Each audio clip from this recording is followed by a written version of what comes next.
साजिद। धोखा दिया उसने तुम्हें? शादी नहीं कर रहा? दफा करो नहीं करता तो? मैंने तो तुमसे कभी कहा नहीं था, लेकिन मुझे तो वो शक्ल से एक धोखेबाज और फ्रॉडिया लगता था। इस जमीन पे बड़े मटक मटक के चलती है। अरे तोड़ दे इसकी अकड़, खत्म कर दे इसकी अकड़। अरे उसकी अकड़ तो ऐसे तोड़ी जा सकती है कि इस पे उसे सबसे ज्यादा मान हो, वो सहारा ही ना रहे। तो शादी भी देर किस बात की है? अरे उसका मान खत्म।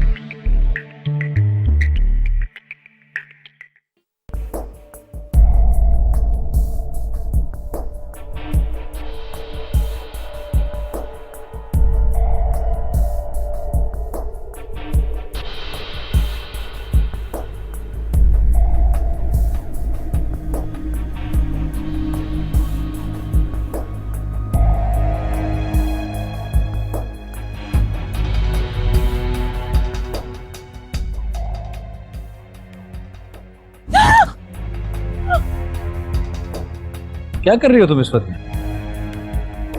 ये कोई क्यारी साफ करने का टाइम? अच्छा, कोई नया पौधा लगा रही थी क्या?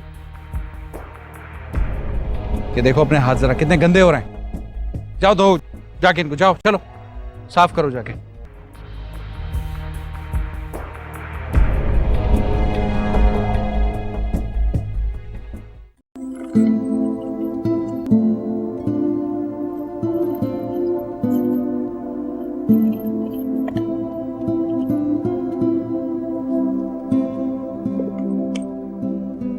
अम्मा, आपने मुझे बुलाया? हाँ बेटा बैठो।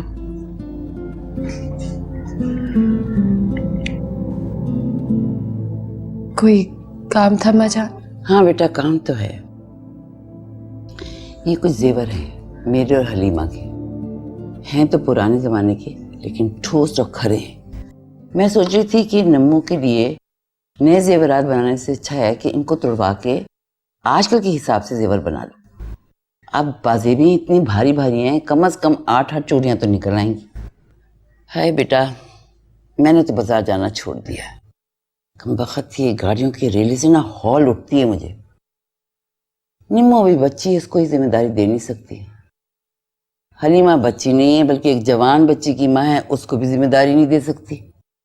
अब जैसा भी है जो भी है, तुम इस घर की बहू हो, तुमने सगीर मियाँ को अपनाया है तो इस घर की जिम्मेदारियों को भी अपनाना पड़ेगा, तभी तुम इस घर के सब लोगों के दिल में जगह बना सकोगे। जी मगर वो देखो बेटा, मियाँ बीवी का रिश्ता एक दूसरे की जिम्मेदारी हल्की करने का होता है। सच्ची बात है, पहले तो मैं सगीर मियाँ के इस फैसले से बिल्कुल खुश नहीं थी।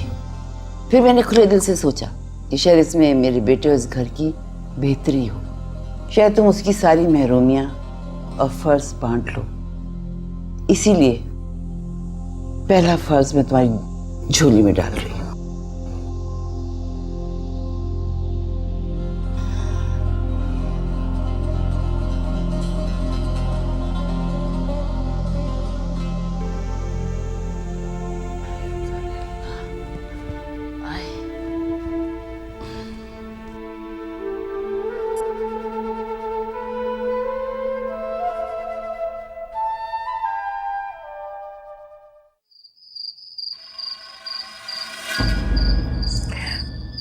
इधर मैंने तावीज दबाए और उधर निम्मो के अब्बा मेरे पास आ गए। बहुत करामात है शाह बीबी के तावीज में। मैं तो इनको दिल से मानती हूँ।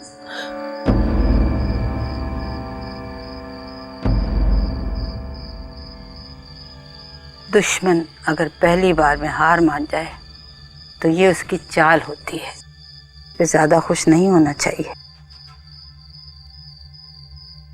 तुम्हारा सबसे बड़ा दुश्मन तुम्हारा मुकद्दर है।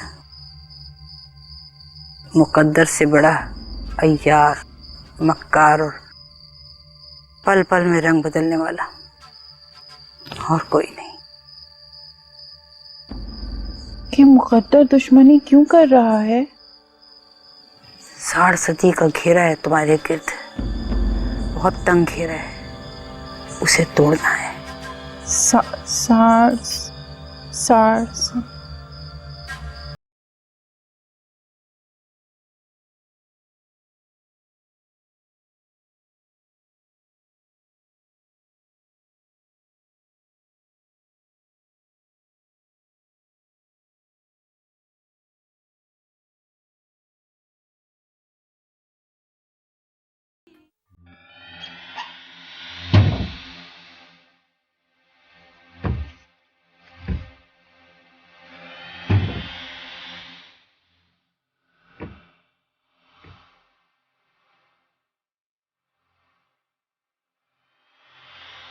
बीबी जी, बार बार पैसे गिनने से पैसे ज्यादा थोड़ी हो जाएंगे।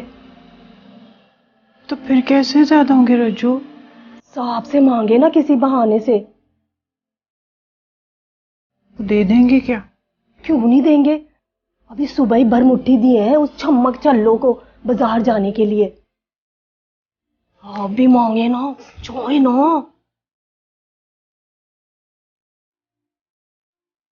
अच्छा ही पकड़, मैं जाऊं? जाओ।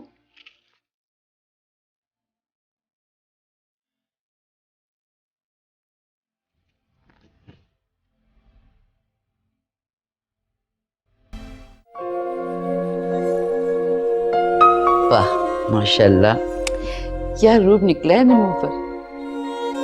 वैसे गुल की पसंद लाजवाब है, क्या दिल से तैयारी की है तुम्हारे लिए। सुहाग के दुपट्टे को इस तरह ही नचा करते। आपने उनसे क्यों कहा मेरी शॉपिंग करने के लिए? तो किसको कहती? तुमसे भी तो पूछा था ना उसने। तो चली जाती उसके साथ, कर लेती अपनी पसंद से खरीदारी। नहीं जाना मैंने किसी के साथ भी, कहीं भी। देखो निम्मू, आप बचपना छोड़ दो। बास दफा अनचाही चीजों को भी कबूल करना पड़ता है।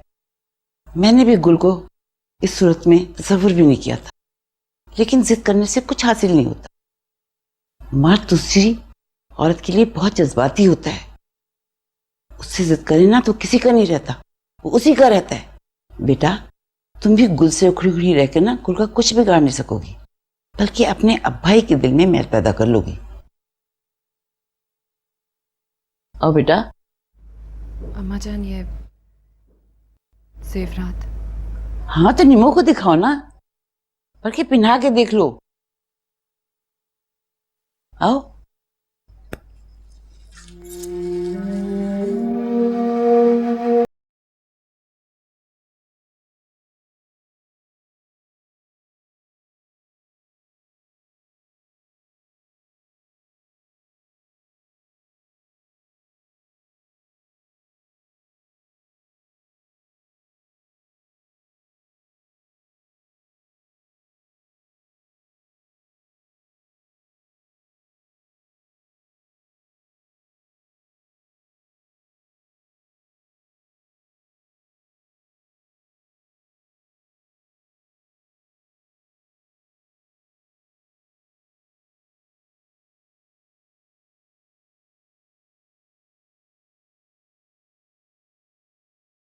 नहीं लग रही है मेरी निम्मो, शादी पे तो गजब ढाएगी।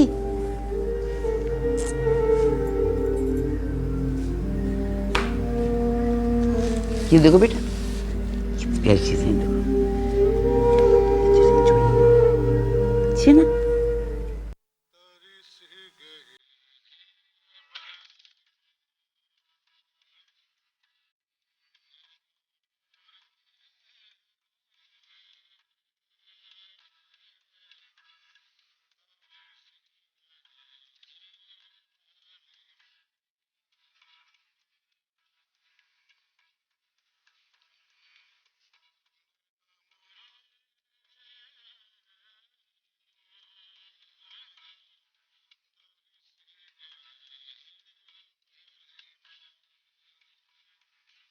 क्या बात है?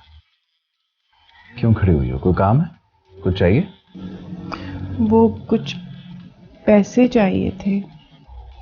कितने पैसे चाहिए? बस 50,000। 50,000 रुपए? क्यों चाहिए तुम्हें 50,000 रुपए? ऐसी कुछ खरीदारी करनी है। ऐसी क्या खरीदारी करनी पड़ गई कि तुम्हें 50,000 रुपए चाहिए? पहले तो तुम्हारी शॉपिंग 2-3 हजार रुपए में हो जाती थी। कोई जेवर पसंद आ गया है? देखो, निम्मो की शादी सर पर है, बहुत सी चीजें खरीदनी है, बहुत सी तैयारियां करनी है। तुम्हें तो इस वक्त अपनी जिम्मेदारी समझनी चाहिए। तुम्हें सोचना चाहिए कि निम्मो की शॉपिंग ज्यादा जरूरी है या तुम्हारी। और वो जो उसे दिए इतने ढेर सारे रुपए। किसे? अच्छा, गुल को। देखो, गुल को जो पैसे दिए थे वो भी निम्मो की शादी की तैयारी के लिए ही दिए थे। अब सोचो, तुम्हारी अपनी क्या जिम्मेदारी होनी चाहिए तुम्हारी बेटी की शादी पर, लेकिन वो लड़की तमाम जिम्मेदारियां उठाती फिर रही है निम्मो की। वो मां बन गई है उसकी। और तुम तो वो नौकरानियों के साथ बस पता नहीं कहां सर उठा के चल देती हो, घूमती फिरती रहती हो पूरा पूरा दिन। कभी कभी तो तुमसे डर लगने लगता है तुम्हारे अंदर टल्ली की रूह आ गई है। न घर की कोई खैर खबर, न अपना होश, सिर्फ अपने आप में मगन रहना। न रिश्तेदारों की खबर रखना, न घर के बारे में कुछ पूछना जानना। अच्छा जाओ, करते हैं कुछ। जाओ।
कर रही हो तुम रात को इस पैर यहां?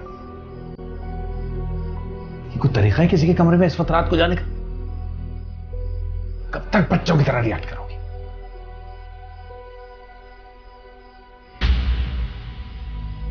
ये क्या है? क्या है ये?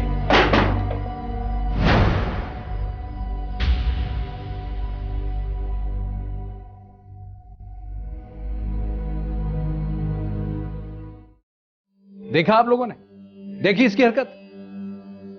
सिर्फ गुल को बदनाम करने के लिए इसने अपने ही घर में अपनी ही बेटी के जेवर चोरी कर लिए। अरे सगीर मियां, इसका इतना दिमाग कहाँ है जो वो ऐसी चोरी करे? जरूर कोई और बात होगी। तो आपको लगता है कि मैं आपसे झूठ बोलूं? मैंने रंगे हाथों पकड़ा इसे। तमाम जेवर इसने चादर में लपेटे हुए थे। ये जानती है कि तमाम जिम्मेदारी गुल की है ना। ये बदनाम करना चाहती है उसे। नहीं, मैं तो बेटा तुम तो जानते हो दिमाग की बस पूरी की पूरी है, ये इतनी गहराई में कहां जा सकती है? हलीमा, बताती क्यों नहीं तुमने ये वाहियात हरकत क्यों की? वो मुझे पैसे चाहिए थे, इसलिए मैंने। तो तुमने पैसों के लिए बेटी का जेवर चुरा लिया? नहीं, चुराए तो नहीं, वो तो निम्मो के अब्बा ने अपनी अलमारी में रख दिए वापस लेके मुझसे। अरे बदनसीब, तुझे कौन सी ऐसी आफत आन पड़ी थी कि तुझे इतने पैसों की जरूरत पड़ी? मुझे थोड़ी वो शाह बीबी।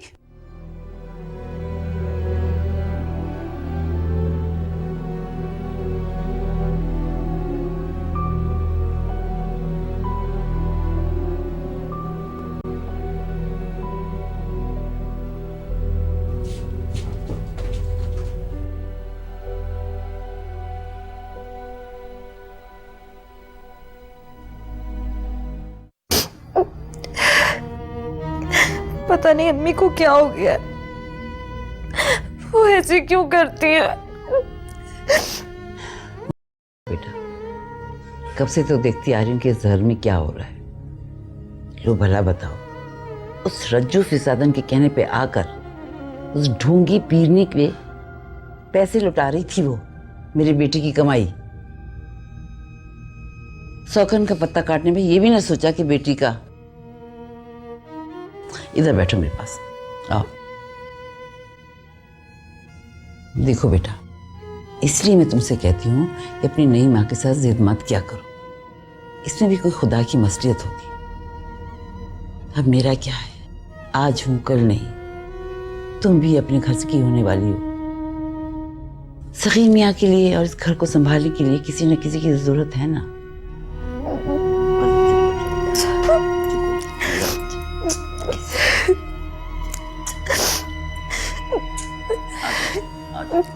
बस बस बस।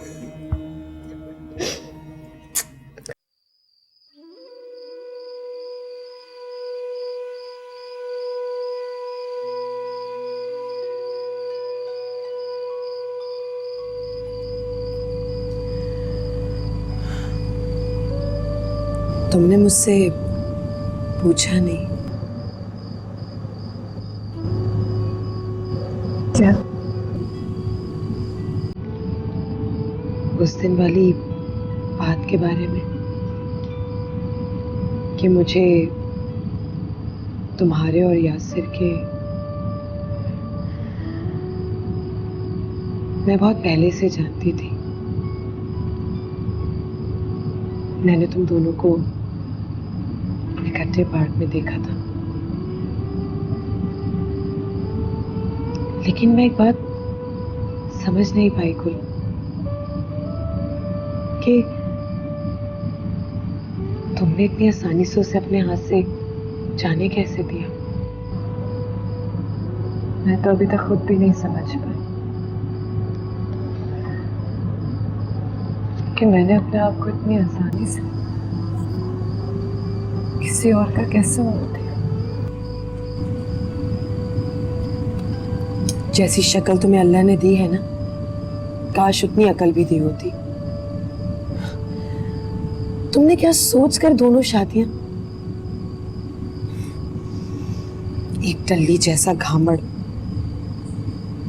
और दूसरा सखीर चचा जैसा आदमी,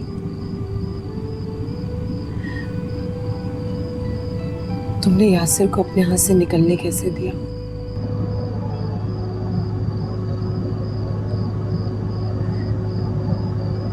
भला रेत भी कभी मुट्ठी में कैद होती है क्या?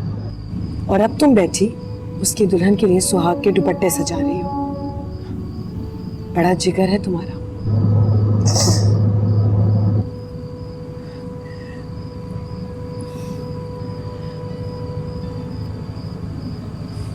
ये दुपट्टा पहनने वाली को तो पता भी नहीं होगा कि इस दुपट्टे पर तुम्हारे कितने आंसू और कितने खून के कतरे गिरे। वो मेरे आंसुओं की भी महक पहचानता है। और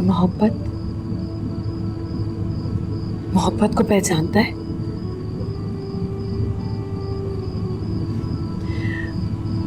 उसे अपनी मोहब्बत की पहचान कराओ। तुम ऐसे कैसे हार मान सकती हो?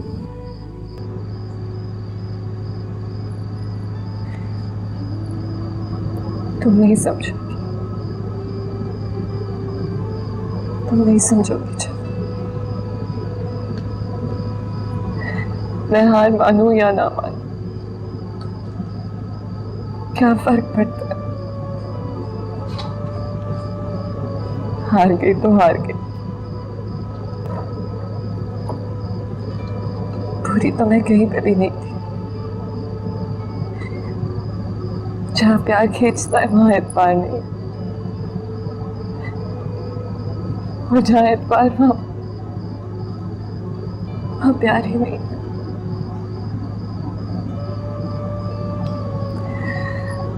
अधूरी तो मैं हर सूरत रहूंगी। मुझे तुम्हारी बातें समझ नहीं आती।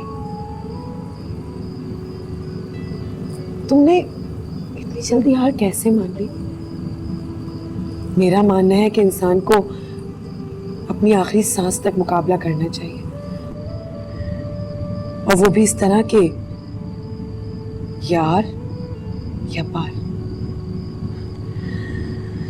साजिश से निमटने का भी मैंने बड़ा अच्छा हल ठान लिया है।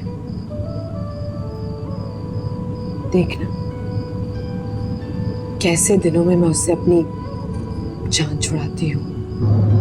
मेरी मानो तो अपने घर वालों को एतमाद पर लेकर भाड़ में जाए घर वालों का एतमाद। मुझे तो वो रातों रात मारकर दफना देंगे। मैंने साजिश से बात की है कि अगर मैं अपनी जगह उसे कोई दूसरी लड़की ला दूं तो शायद वो,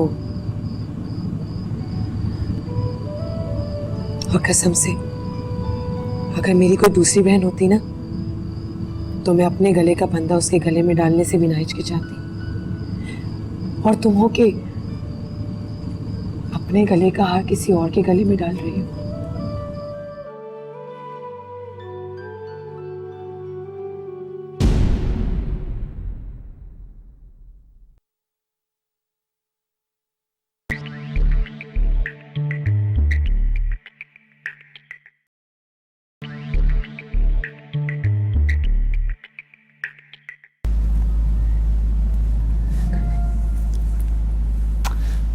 क्या कर रही हो?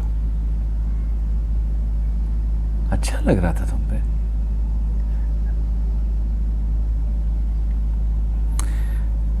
मैं जानता हूं तुम्हारे भी हजारों लड़कियों की तरह बहुत से अरमान होंगे, खास तौर पर दुल्हन बनने का।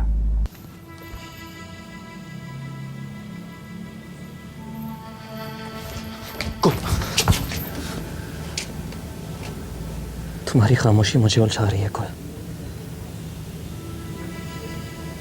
ये खामोशी तूफान के आने से पहले वाली खामोशी तो नहीं।